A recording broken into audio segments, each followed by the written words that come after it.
There are afternoons when, standing amid the vastness of earth and sky, one looks upward and quietly asks, how high is that sky? How tall is that mountain? And where, within this immensity, am I standing? The question seems harmless, yet when seen deeply, it is the very seed of all comparison, all winning and losing, all pride and all suffering of the human condition. The sky appears endlessly high, the mountain stands as if eternal and unmoving. And yet clouds pass, winds arrive, the moon waxes and wanes, the sun rises and sets, all of it gently reminds us of an old yet ever-new truth. Nothing stands still, nothing endures, and there is nothing truly high that requires us to look upward and forget ourselves. People often enjoy standing in high places to look down, because there the ego is nourished, stroked by the illusion of being above others. But the higher one stands, the stronger the wind, one who climbs a mountain with arrogance, lacking the steady footing of humility, will sooner or later sway before a gust of impermanence. Mountains fade, stones erode. How much more fragile are fame, status, and the fleeting praise of the world?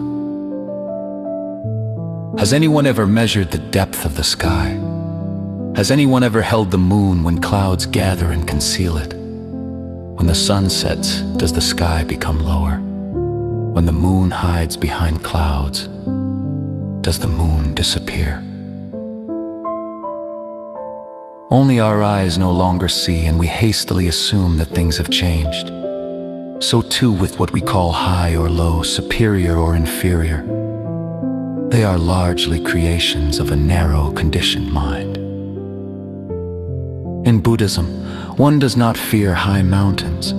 Only the mountains the mind itself erects, mountains of greed, anger, ignorance, and attachment. These invisible peaks obscure the entire sky of awareness. As long as we cling, compare, and divide, obstacles appear everywhere, and unease arises at every turn. One harsh word can stir inner storms. One unwelcome glance can steal sleep through the long night. The lofty and distant are, in truth, nothing more than shadows built by delusion. Clinging to high gives rise to arrogance. Clinging to low gives rise to inferiority. Both are merely two sides of the same coin of suffering.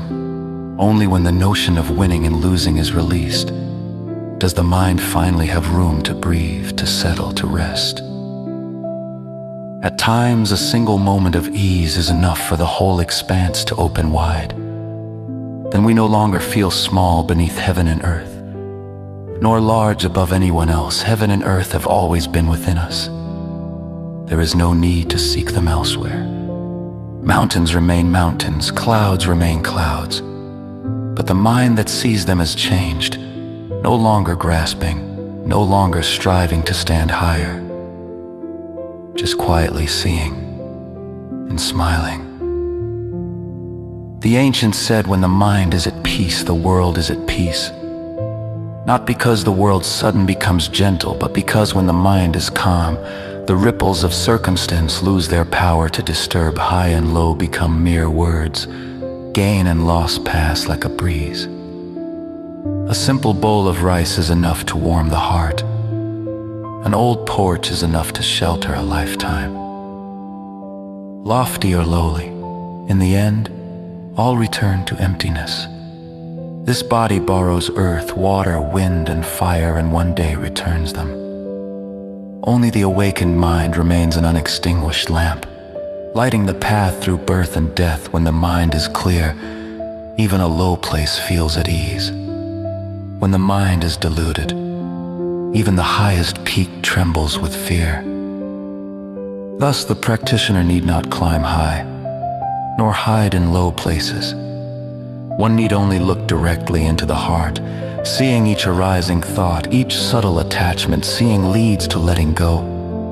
Letting go leads to lightness. Lightness leads to clarity. With familiarity and release, one comes to understand freedom does not lie in standing above others.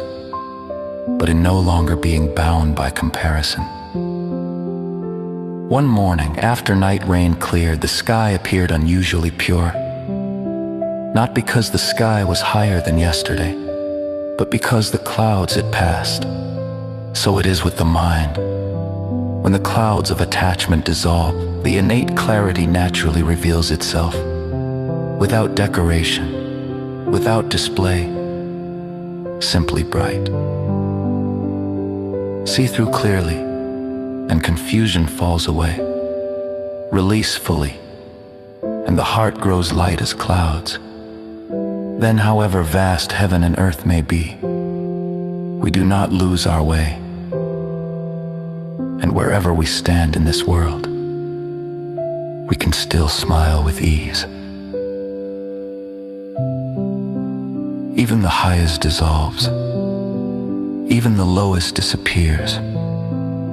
What remains is a clear, luminous heart, warm enough to light our own path and the path of others.